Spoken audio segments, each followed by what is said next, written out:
Ok, c'est un acte manqué, c'est un échec, mais là-dedans, il va falloir qu'on apprenne quelque chose et j'ai pas pour habitude de lâcher, donc c'est pas maintenant que je vais le faire. Mais c'est sûr que on a envie de poser les deux genoux à terre. Salut, je suis Mathieu et je te souhaite la bienvenue. À nos actes manqués, le moment où on prend du recul. Le parcours sans faute existe-t-il vraiment? Il est des victoires qui ne se remportent qu'en perdant des batailles.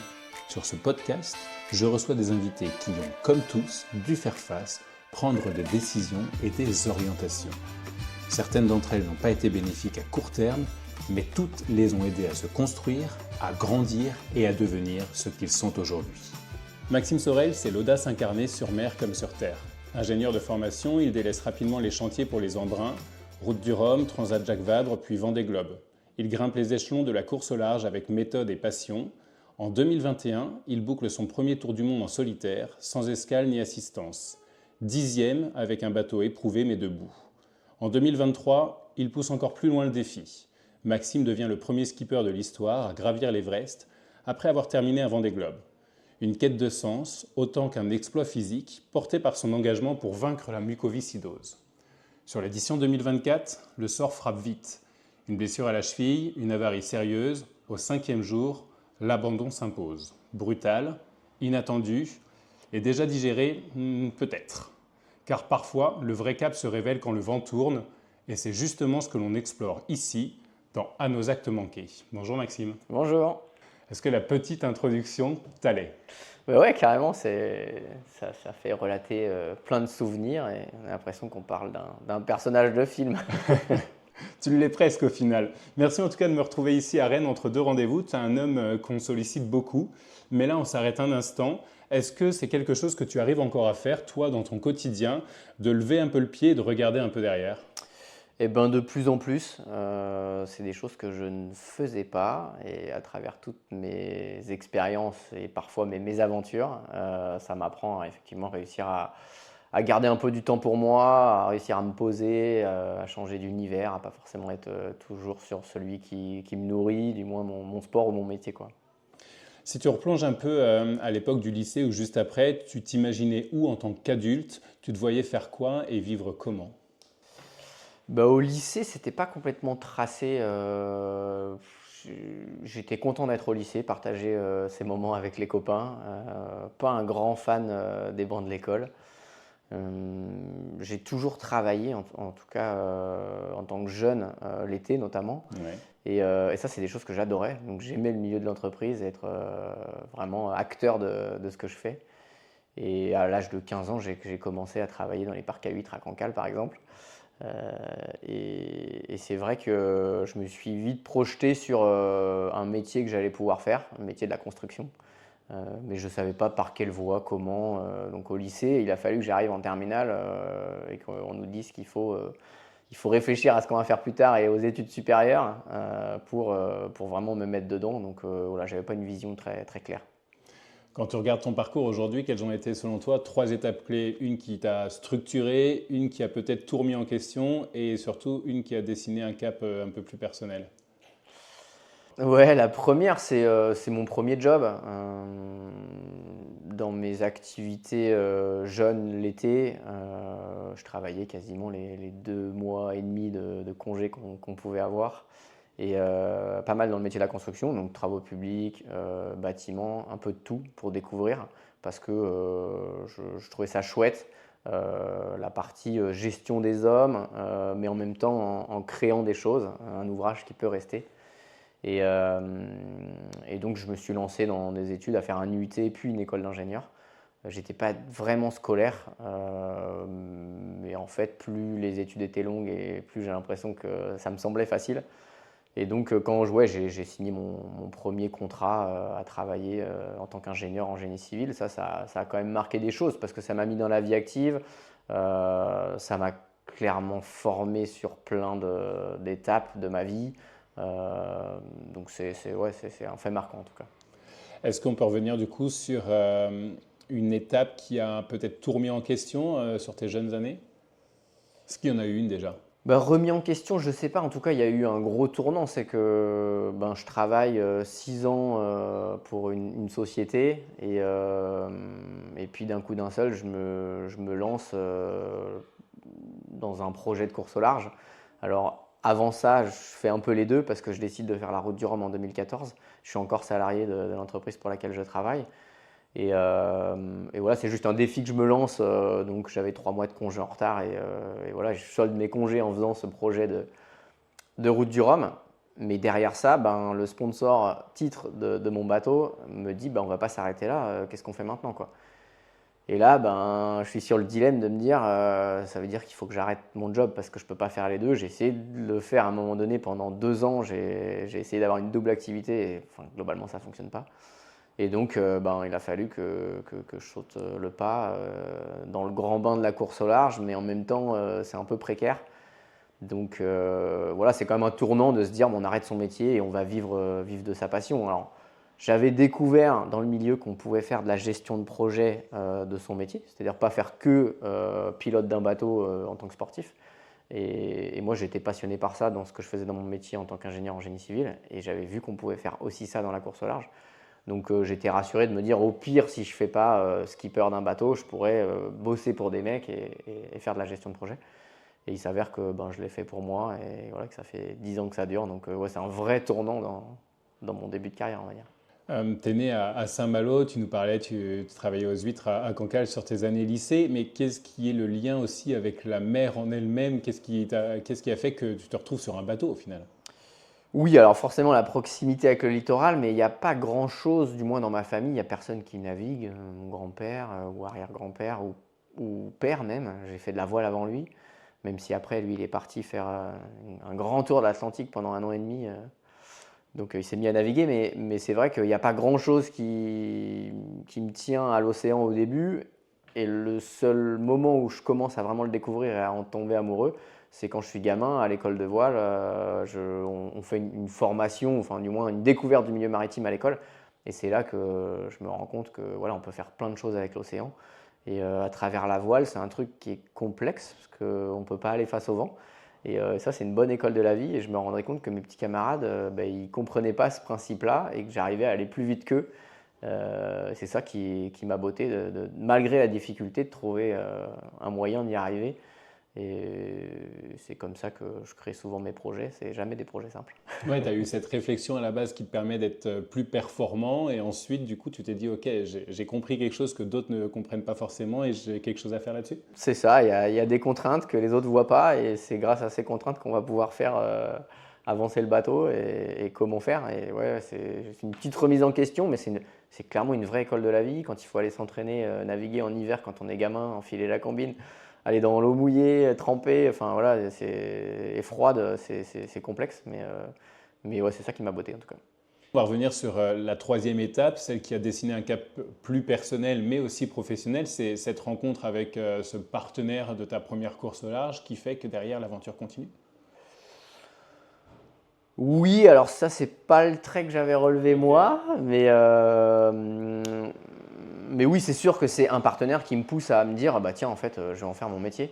Parce que moi, je m'étais dit, bah voilà, je vais faire mon projet Route du Rhum, un premier défi, et puis on verra ce qui se passe. Et alors, c'est sûr que retourner au travail après avoir fait 3 mois dans le milieu et puis avoir vécu un truc complètement dingue, c'était ma première solitaire, première traversée de l'Atlantique, donc tout réuni ensemble en course. C'est sûr que retourner au travail, je me souviens, je ne sais pas si c'était une punition, mais il m'avait mis un chantier dans le nord, un gros chantier bien complexe à mon retour. C'était ouais, en février 2015. Et du coup, ouais, c'était pas évident d'en revenir. Ouais. Mais non, le truc un peu plus perso que j'avais pensé, c'est que j'ai rencontré donc, Candice, ma compagne actuelle, et c'est elle qui a un peu changé aussi ma vision de voir les choses globalement sur la vie. J'étais très concentré sur mes défis, mes aventures.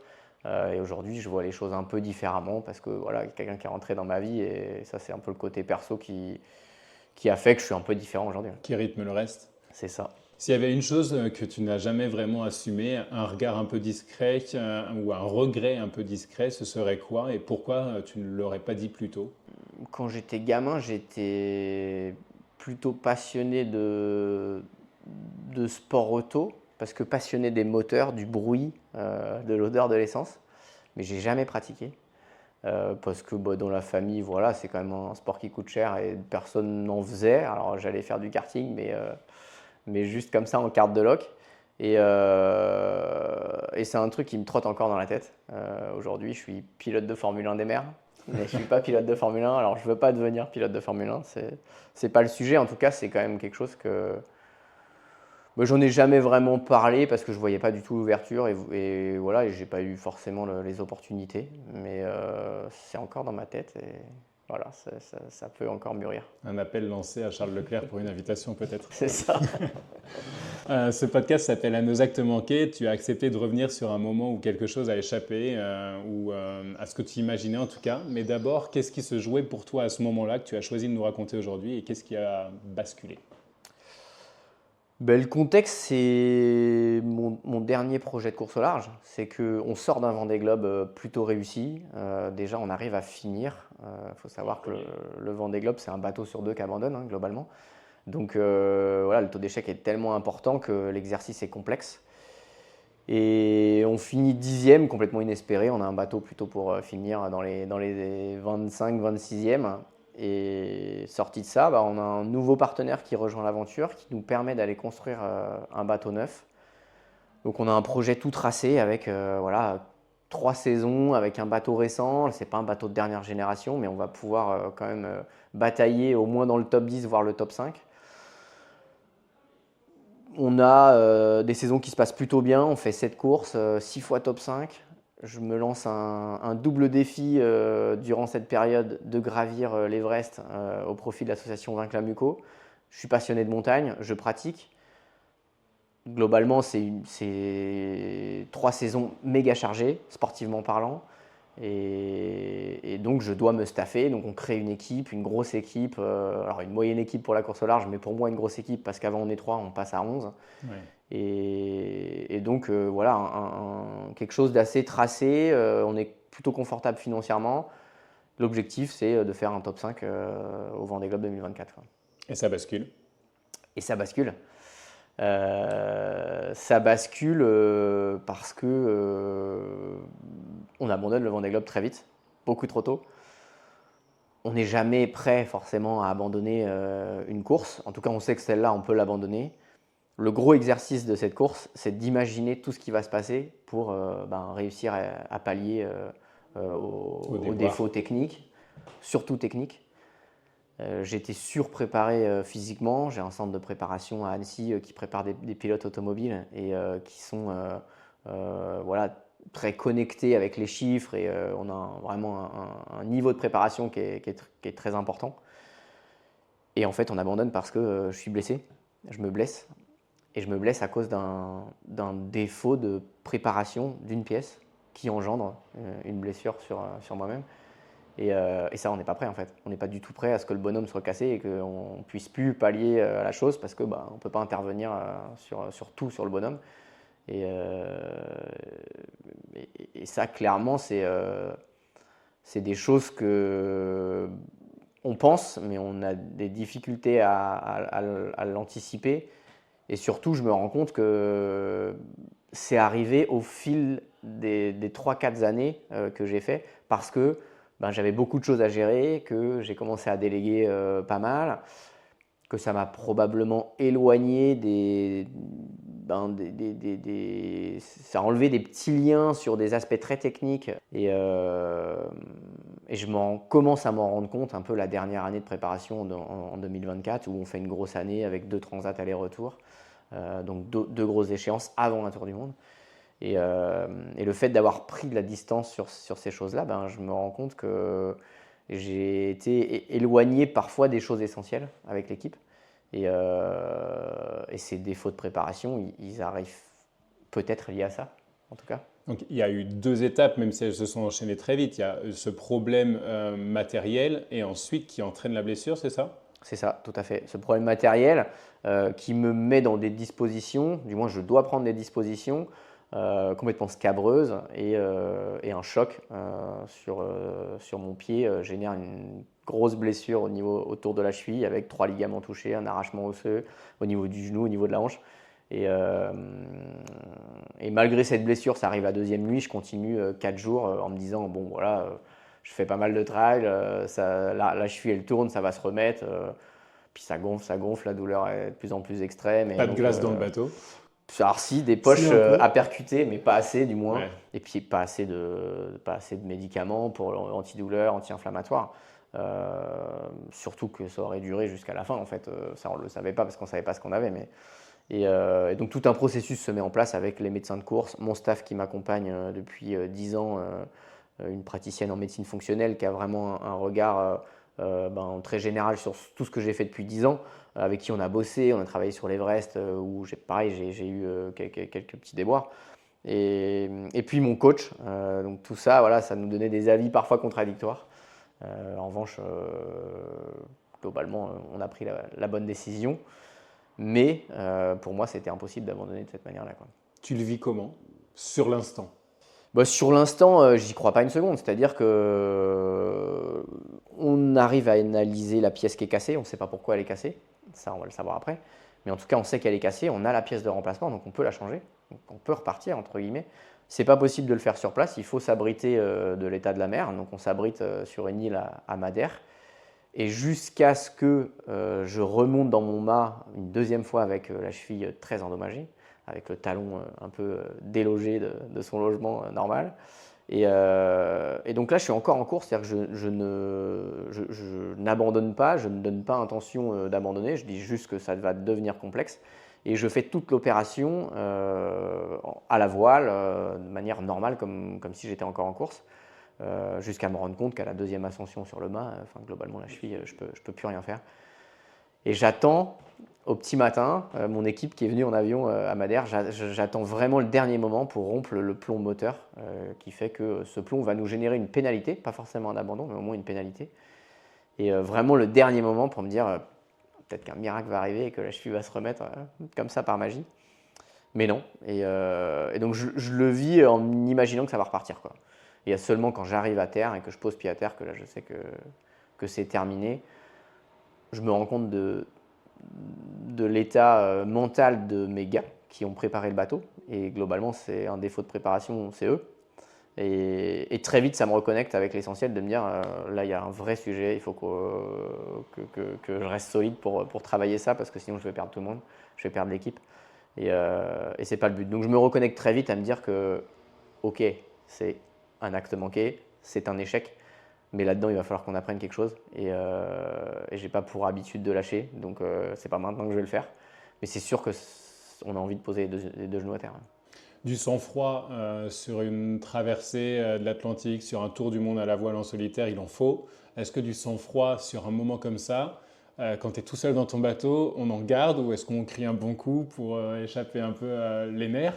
Ouais, on crie, on pleure, mais en revanche, je reste toujours connecté. Alors, on sait que dans la voile, il faut avoir une gestion des émotions le plus neutre possible, parce que quand on est vraiment trop haut, on redescend beaucoup trop bas.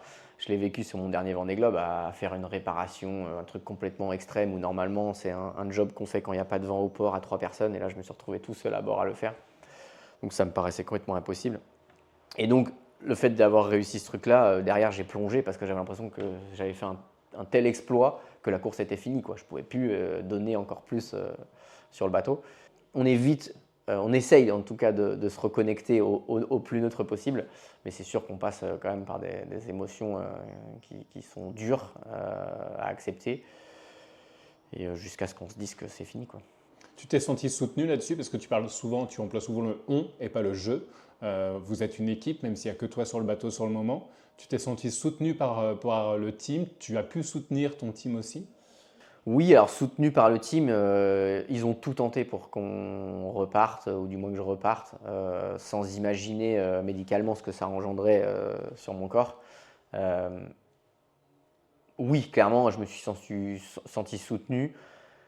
J'avais un gros niveau de pression qui était plus lié au côté sportif, peut-être au côté aussi sponsor, qui était très demandeur sur un projet qui avait peu de moyens finalement par rapport au niveau de compétition qu'on pouvait avoir. Réaliser un top 5, on avait des concurrents qui avaient 3 fois plus de monde dans leur équipe et 2 fois plus de budget. Donc voilà, c'est sûr que c'est jamais simple, mais j'aime les challenges, donc à chaque fois je relevais ces challenges.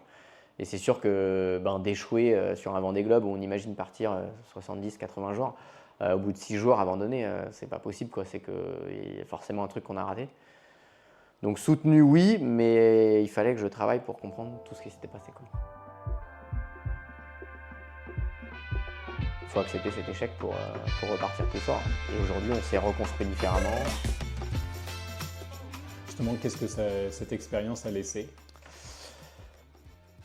Elle a laissé des traces, ça c'est sûr, mais elle a surtout eu l'avantage de pouvoir se remettre en question sur des choses qu'on avait peut-être laissées traîner au fil des années.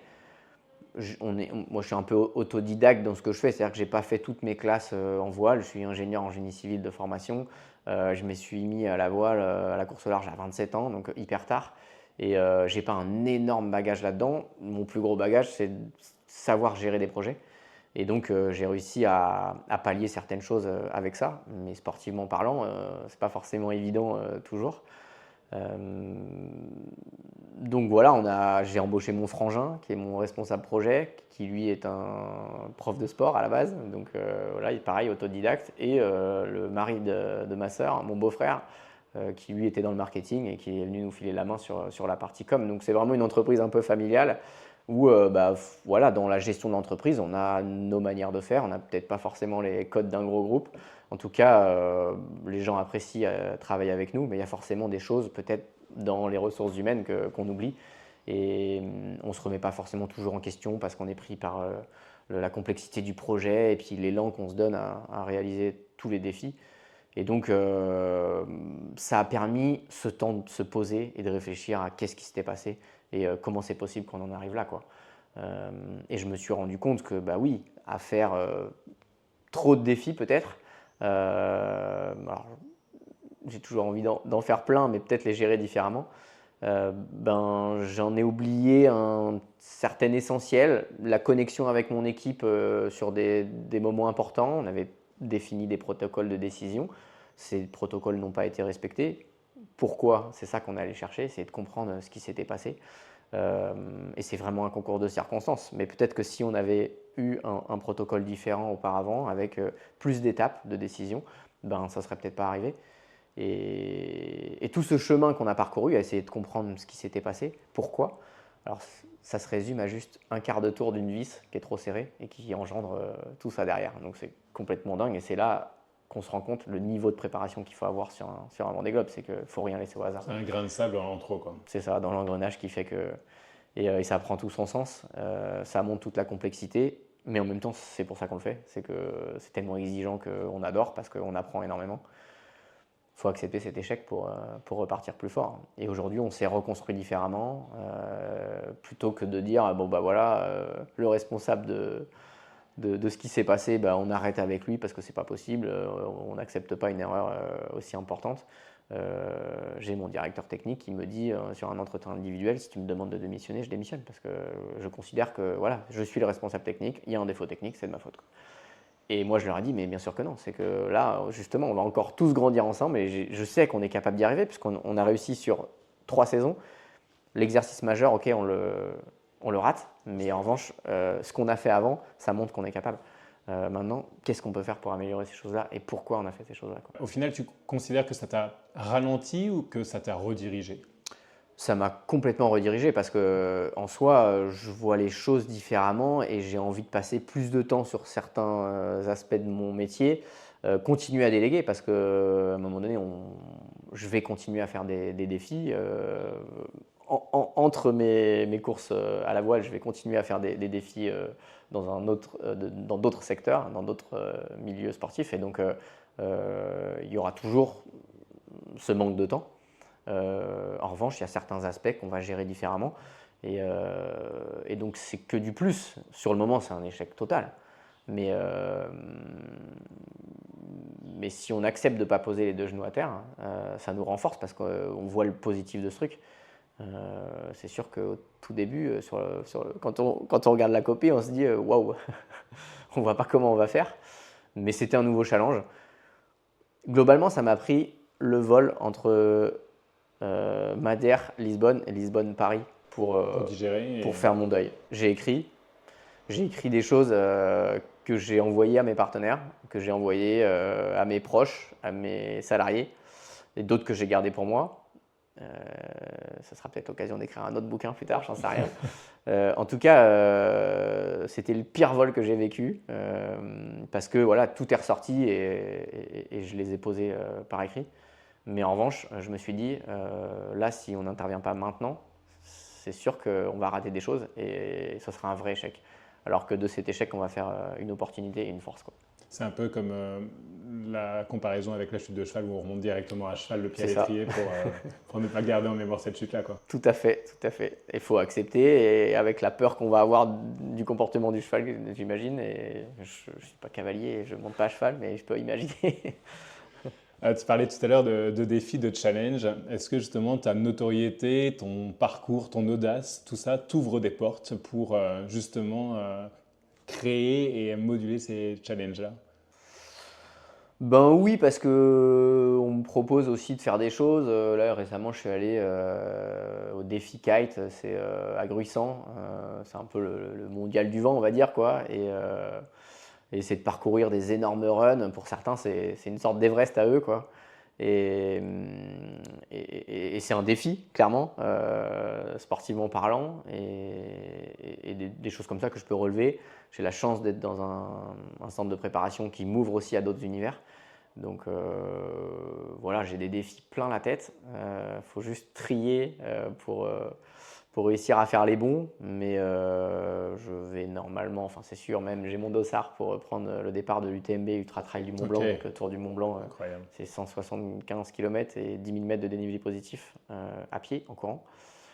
Donc je le prends fin août, le départ. La cheville est OK. La cheville est OK. J'ai fait le tour du lac d'Annecy par les sommets pour valider ça avant.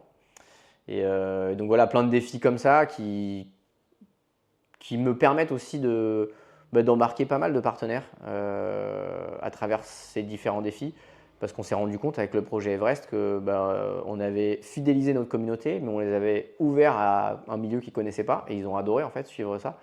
Et donc c'est ce qu'on propose à nos partenaires. C'est à travers ces défis de les embarquer eux à faire de l'activité physique.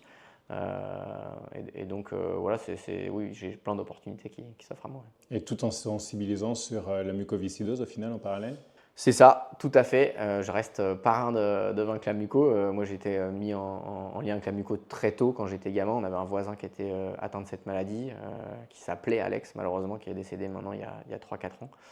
Une maladie rare, entre guillemets, qui ne se voit pas. Donc c'est extrêmement dur pour des enfants qui n'arrivent pas forcément à faire le cours de sport qu'on leur propose. Et certains de leurs petits camarades qui ne comprennent pas qu'il est atteint d'une maladie.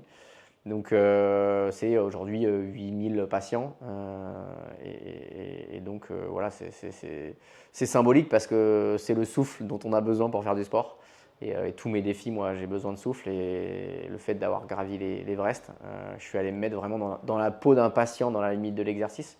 Au sommet de l'Everest, on n'a plus que 30% de capacité respiratoire. C'est ce qu'un patient qui est en attente d'une greffe. Donc pour lui, c'est l'état ultime. Il faut changer des organes, les poumons, le cœur.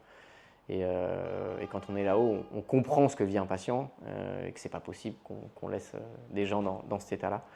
Donc ce défi, voilà, il a permis de mettre en lumière l'assaut, mais surtout de comprendre et de pouvoir mieux en parler, quoi.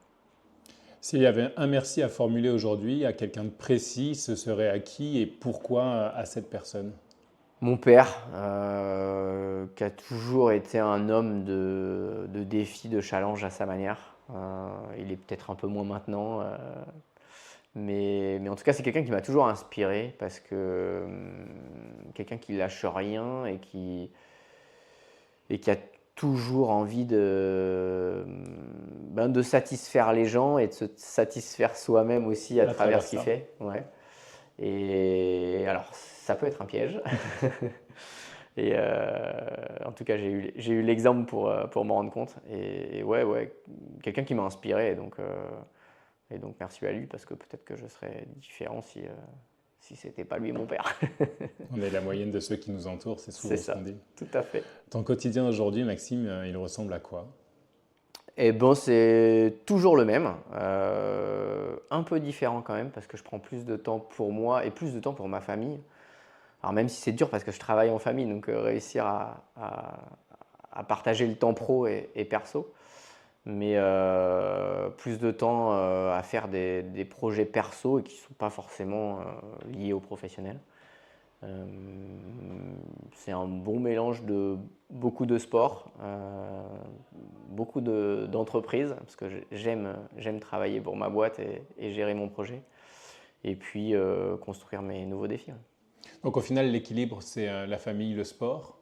Est-ce que ça fait partie aussi, cette famille, des gens qui comptent dans ton schéma décisionnel?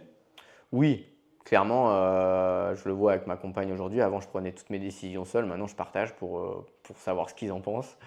Euh, j'ai un peu mis l'idée à la seconde et il faut trier, donc c'est pas évident. Et je trouve ça plus facile de le partager avec des proches, copains ou famille, mais du moins qui donnent leur vision des choses. Ça ne veut pas dire que quand ils me disent ça c'est bien, je vais faire forcément ça, ou ça c'est pas bien, ça ne veut pas dire que je ne vais pas le faire.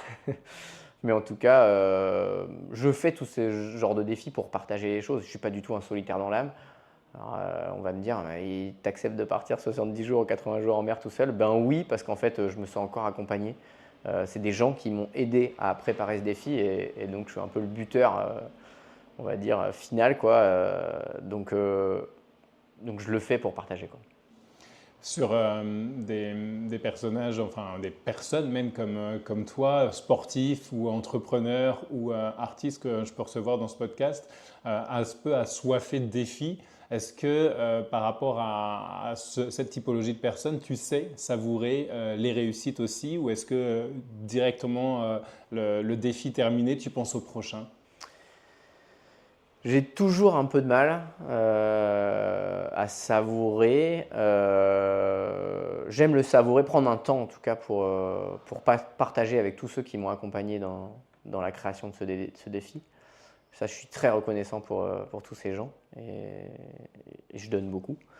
En revanche, personnellement, j'ai du mal à me satisfaire de ce que je fais parce que je me dis que, ben, ok, on a réussi, mais il y a encore plein d'autres choses qu'on peut faire. Donc je me projette très très vite vers le futur défi. J'ai quand même eu un petit rappel à l'ordre quand je suis revenu de l'Everest. Ça m'a pas mal changé et ça aurait pu me ralentir dans l'ensemble de mes autres défis parce que je suis revenu complètement bloqué émotionnellement. On est en contact avec des choses qu'on n'a pas l'habitude de le voir là-haut, notamment la mort.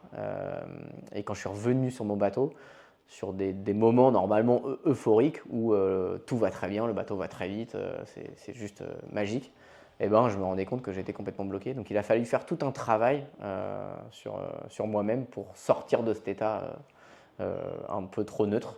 Retrouver la sensibilité émotionnelle. C'est ça, tout à fait. Donc là, je m'étais rendu compte que j'étais trop vite reparti sur mon domaine de prédilection et mon sport d'origine, mais il y avait quand même un temps où il fallait se poser et regarder ce qui s'était passé. Donc ça me permet aussi de grandir pour l'enchaînement des défis. Selon toi, pour avancer et avancer de manière concrète, il faut s'établir un plan de vie ou un plan par étape de notre vie d'adulte? Non, je pense qu'il faut. Enfin, j'ai pas envie de dire ça parce que ça veut dire qu'on se cantonne à un schéma et c'est comme ça qu'il faut faire. C'est vraiment propre à chacun.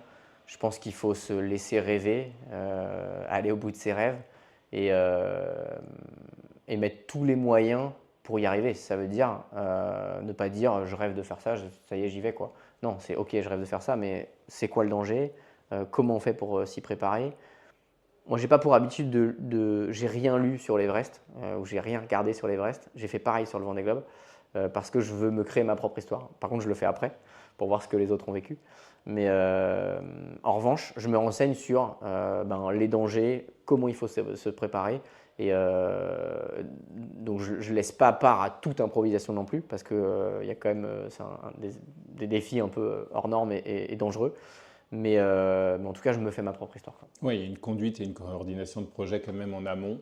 Mais par contre, tu dessines ton parcours au fur et à mesure quand même C'est ça. Et je me des nourris. étapes que tu vis. C'est ça. Je me nourris de ce qui se passe et c'est comme ça que ça me fait grandir et évoluer dans d'autres défis, quoi. Est-ce qu'il y a des personnes qui t'inspirent? Celles que tu regardes en te disant, là, il y a quelque chose qui me parle, plus que d'autres. Pas vraiment. On peut pas dire que j'ai une sorte de mentor, de me dire, tiens, lui, c'est vraiment quelqu'un que. C'est plutôt des gens que j'ai envie de rencontrer pour partager des choses avec eux, pour partager leur vision des choses sur ce qu'ils font. Mais je fais plein de défis, plein de sports, donc j'en ai plusieurs dans chaque sport. Et c'est un peu l'opportunité aussi que j'ai à travers tous les défis que je me lance. Et puis, le fait que ce soit un peu médiatique, forcément, ça nous ouvre des portes et ça me permet de rencontrer des gens. Et c'est ça qui est chouette, c'est de pouvoir partager. Quand j'ai préparé l'Everest, je suis rentré dans le milieu des alpinistes. Et en fait, j'ai rencontré des tas de gens. J'ai rencontré Sophie Lavaux, qui est la première française à avoir gravi les 14 sommets du monde. Et donc, tous ces gens m'inspirent à travers les rencontres parce que c'est incroyable leur parcours de vie. Mais non, je ne peux pas citer un mentor. On est revenu sur un remerciement. Est-ce que tu pourrais nous confier aussi un petit plaisir coupable aussi que tu peux avoir, mais que tu n'assumes qu'à moitié, qui t'apporte systématiquement un petit sourire ou un petit moment de regain d'énergie? Il y a souvent une phase en hiver où c'est au moment de Noël. Je suis hyper actif, je déteste rester à l'intérieur dans ma maison, mais souvent au moment de Noël, j'aime bien me poser, dormir beaucoup, boire des chocolats chauds et regarder des films de Noël. Bon, on sait qu'il y a de l'audience pour et il y a de la proposition. Y a-t-il une question que tu aurais aimé que je te pose et que je n'ai pas forcément posée ou abordée? Non, je trouve ça chouette qu'on puisse échanger sur ce dont beaucoup n'arrivent pas à parler. Euh,